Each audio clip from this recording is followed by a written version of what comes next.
Vamos lá, os cafezinhos, vamos falar de IA generativa, geração de código, qualidade de código, essas coisas aí. Vamos lá?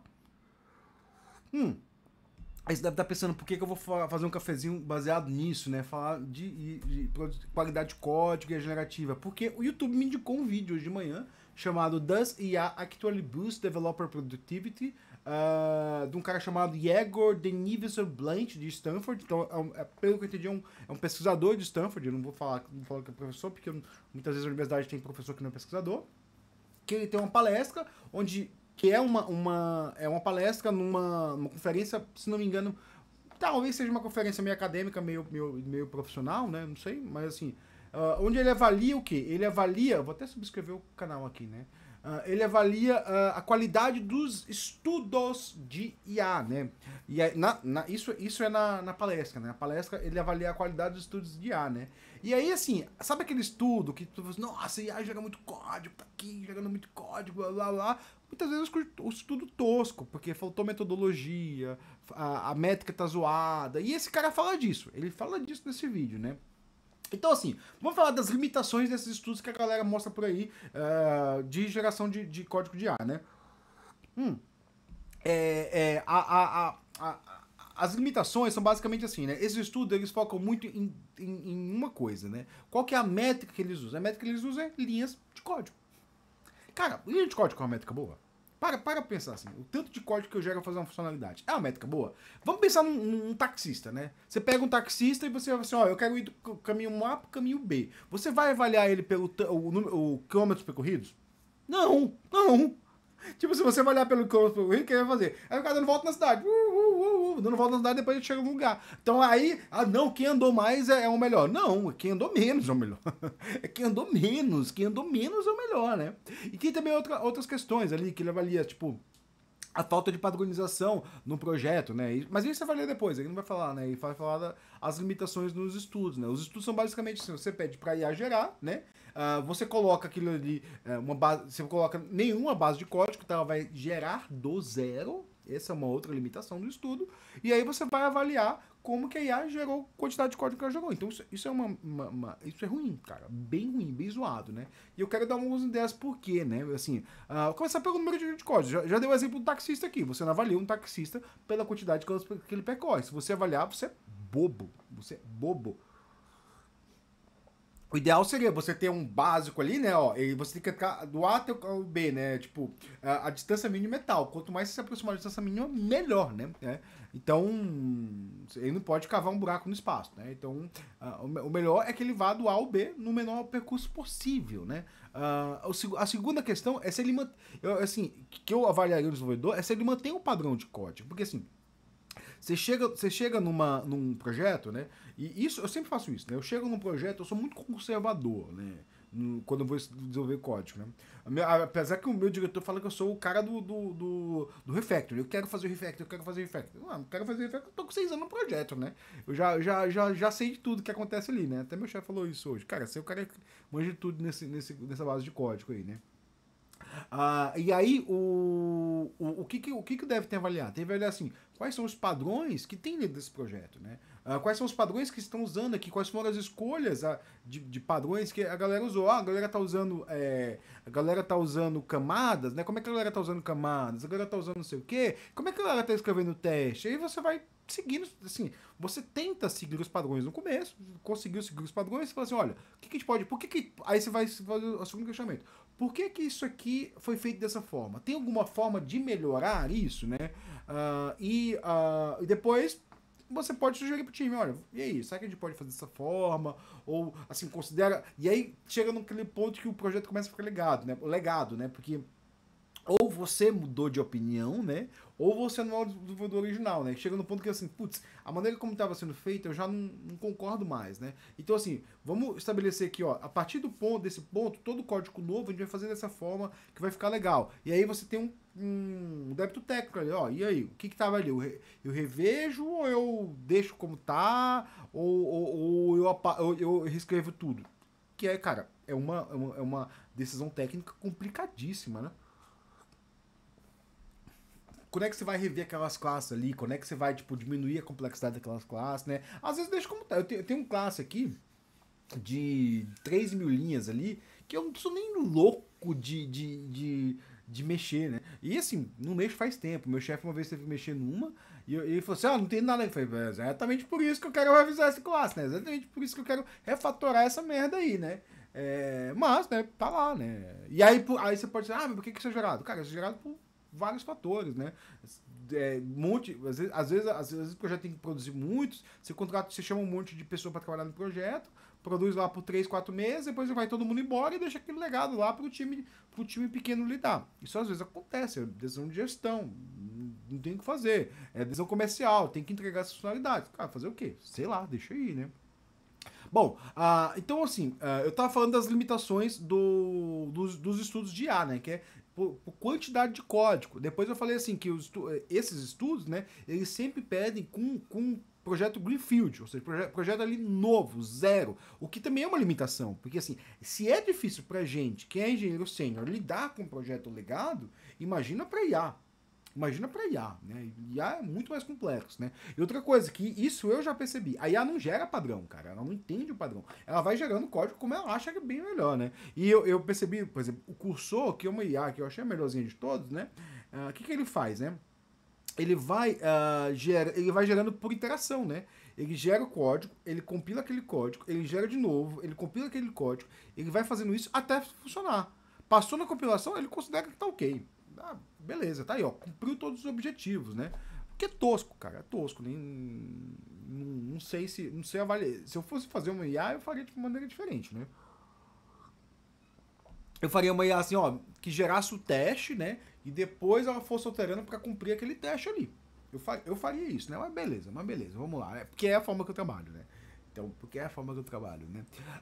E aí, assim, como que esse cara conseguiu, então, fazer um projeto de pesquisa para o quê? Para avaliar essas IA e ver se isso é bom ou não, né? O que ele fez? Ele fez uma coisa que todo pesquisador faz, né? Ele criou uma metodologia, né? Tipo, não se faz pesquisa tirando dos seus orifícios, não, né? A galera faz metodologia. Então, para avaliar se a IA é boa, ele criou uma metodologia. A metodologia eu achei bem interessante, né? A metodologia, basicamente, ele fez um teste de Turing. Ele fez um teste de Turing, né?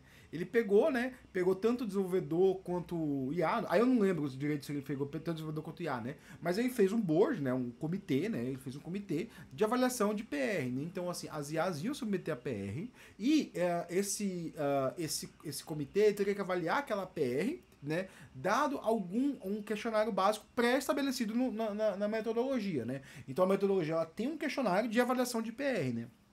E assim, eu não consegui achar esse questionário, eu queria achar esse questionário, né? Eu queria ver essa pesquisa, mas eu não consegui achar essa pesquisa. Eu achei uma outra pesquisa do mesmo pesquisador, do mesmo grupo de pesquisas, né? Onde eles avaliam PRs, né? Eles avaliam. Ou seja, é a mesma coisa. É a mesma coisa, só que não é com IA, né? Na verdade, sim, não é que a PR era por IA, né? O avaliador ia olhar o resultado da IA para PR, e esse resultado não era um resultado de LLM genérico, assim, ele era um resultado de IA baseado em base de dados de análise estática de código. Então tinha uma certa base. Ele ia avaliar e ia avaliar a PR, né?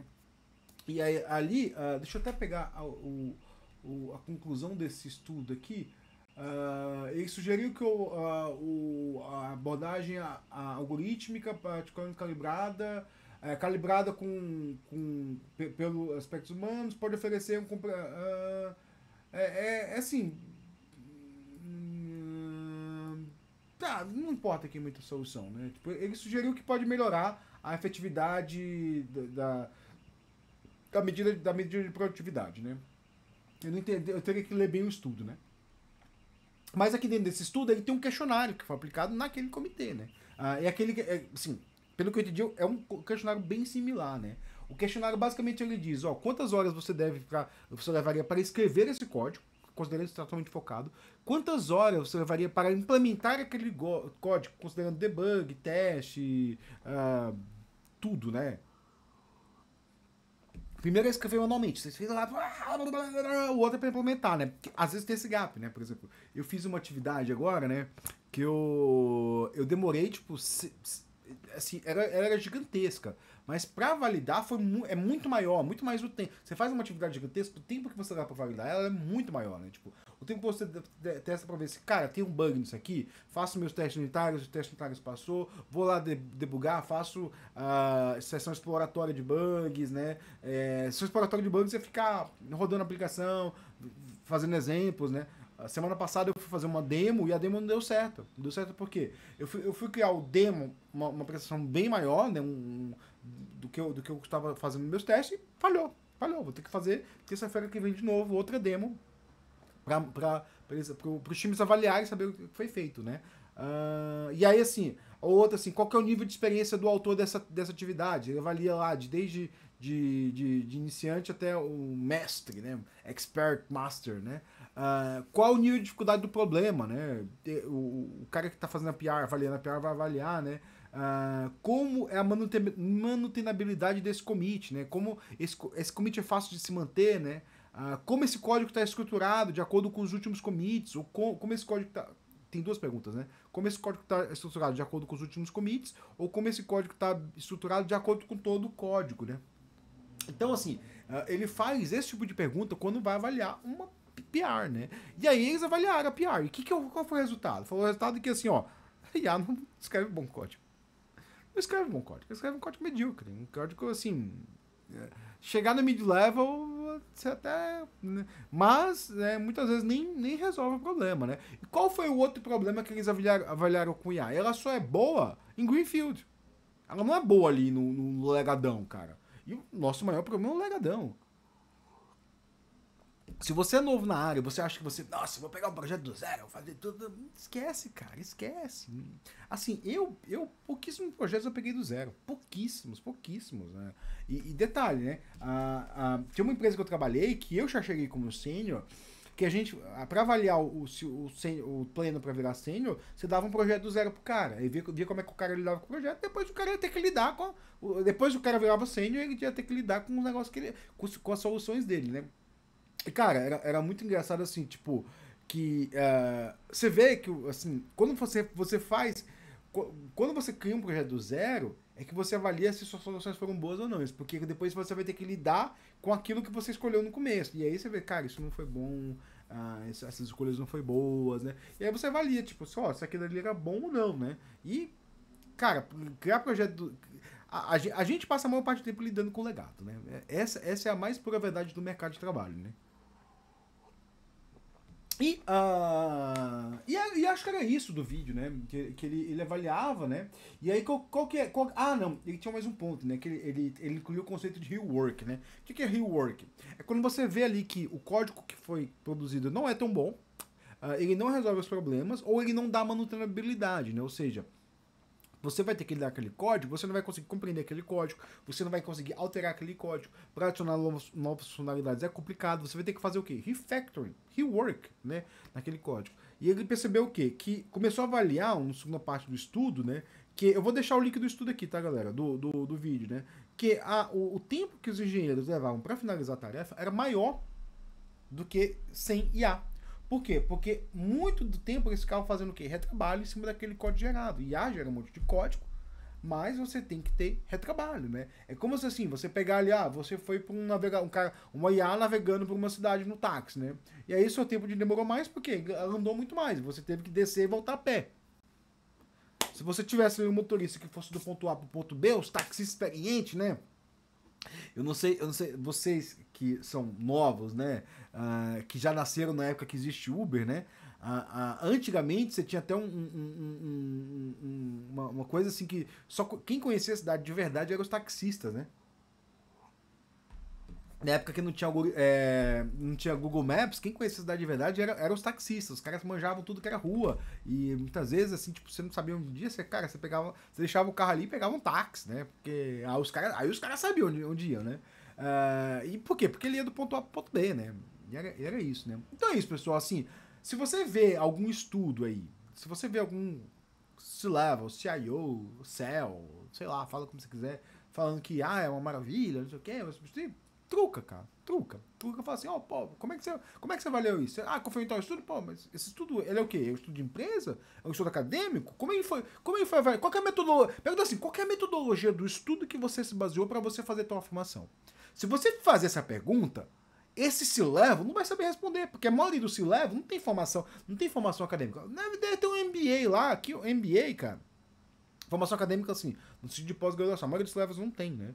Vai ter um MBA ali, que o MBA, no fundo, não é uma formação, uma pós ali no estrito senso, né? No estrito senso, né? Muitas vezes nem são pós, né? É só uma especializaçãozinha ali. Que, cara, eu fiz um MBA, não li nenhum artigo. Nenhum artigo, assim. O que eu leio por dia, você pegar, assim, desde que comecei meu mestrado, eu já li mais, sei lá, 200 artigos, duvidar, né? Pelo menos eu tenho que pegar aqui meu Zotero, vou ter uma porrada de artigo, né? E esses MBA, esses C-Level, eles não sabem ler um artigo e qualificar. Pô, isso aqui, qual foi a metodologia que o cara usou, identificar a metodologia, avaliar essa metodologia.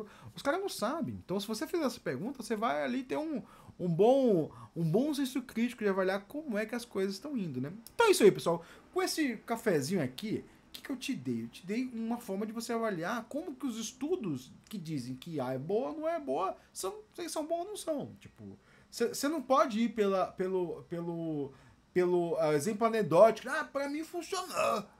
Cara, isso é a maior idiotice que tem. É o que eu falava antigamente, né? É uma estupidez você falar isso. Pra mim funcionou é o quê? É um argumento anedótico, né? Anedótico no sentido de não de anedota, né?